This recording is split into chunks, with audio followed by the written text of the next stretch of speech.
sont sur Pisevin, j'habite aussi Pisevin et je suis invitée par Nordine et David pour Nemosus TV. Bonjour, je suis François Tardieu, j'ai 62 ans. Je suis retraité de la police municipale de Nîmes où j'ai exercé pendant 27 ans. Et je suis invité aujourd'hui par Nordine et David sur Nemosus TV.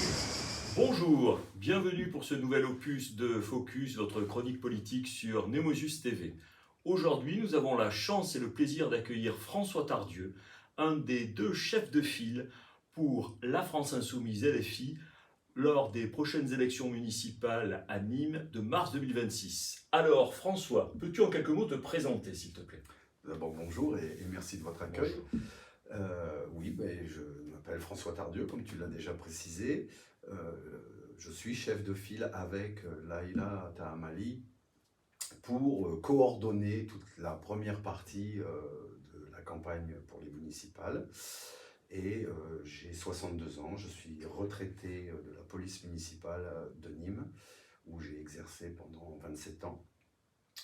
Voilà ce qu'on peut dire pour l'instant. Merci François pour cette courte présentation.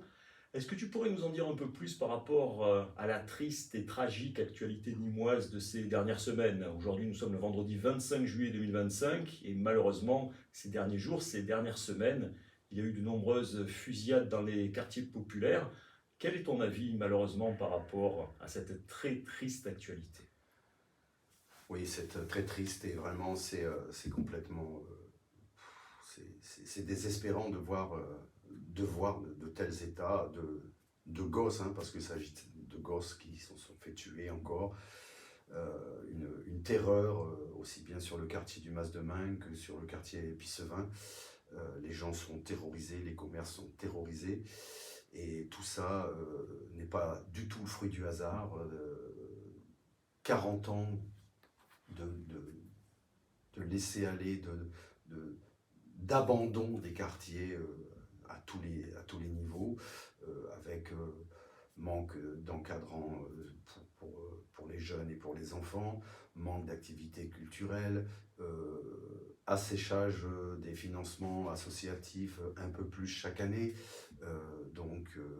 Voilà, c'est le fruit de 40 ans d'une politique qui est celle qu'on vit maintenant depuis effectivement 40 ans, amène à ce genre de drame. Toi qui étais un acteur de terrain en tant qu'ancien policier municipal, est-ce que tu as l'impression que l'insécurité, au-delà des questions physiques, est également une insécurité culturelle dans les quartiers populaires?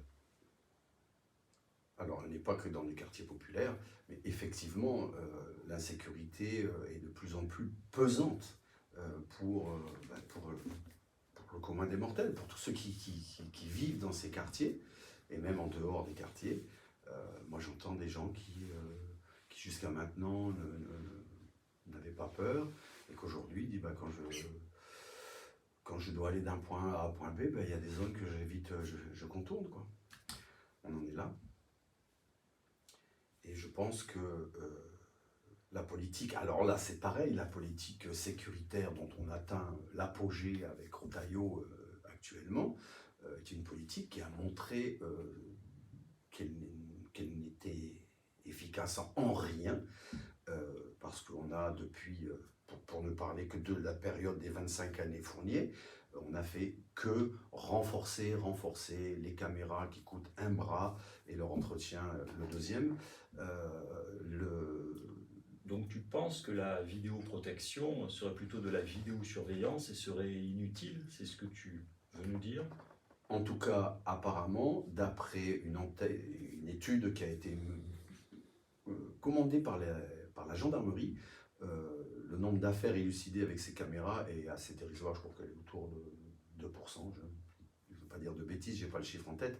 Mais en fait, le rapport coût-efficacité est dérisoire quand on sait qu'il calcule. François, tu as pu voir que sur cette colonne, il y avait quelques ouvrages. Je ne résiste pas à la tentation de t'offrir un ouvrage qui, ces derniers mois, a défrayé la chronique La Meute par nos amis journalistes Charlotte Belaïch et Olivier Perroux.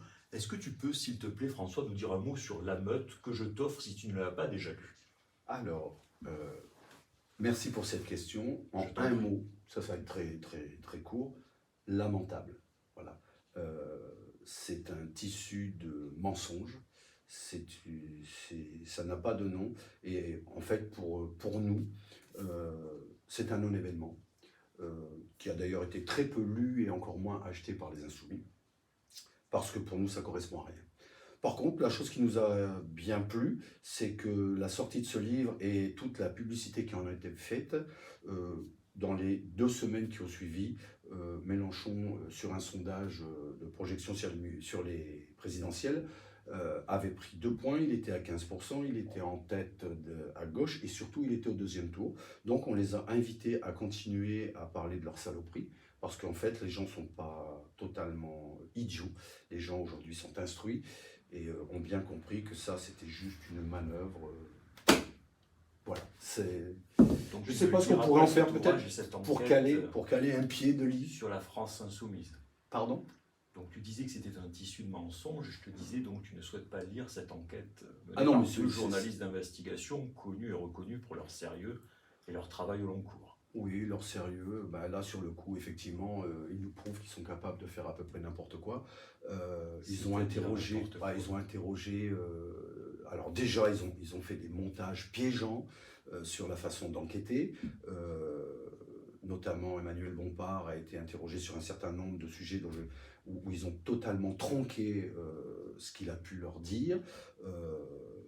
On a des anciens insoumis qui ont fait des témoignages dont on a pu mettre en évidence que c'était totalement faux.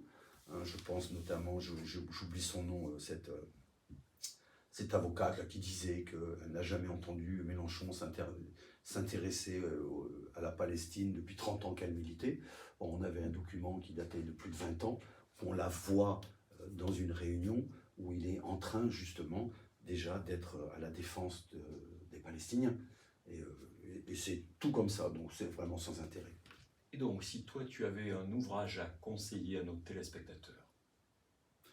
Je leur conseillerais et vraiment de s'intéresser au programme, parce que c'est un livret qui fait déjà assez conséquent, L'avenir en commun. Et puis un autre, Faites mieux, qui est aussi une source d'inspiration politique immense, qui d'ailleurs maintenant est traduit en espagnol et en anglais, et qui a un intérêt à l'international qui est assez conséquent. Eh bien merci François, à toutes et tous nous vous disons à tantôt et à la prochaine. À bientôt.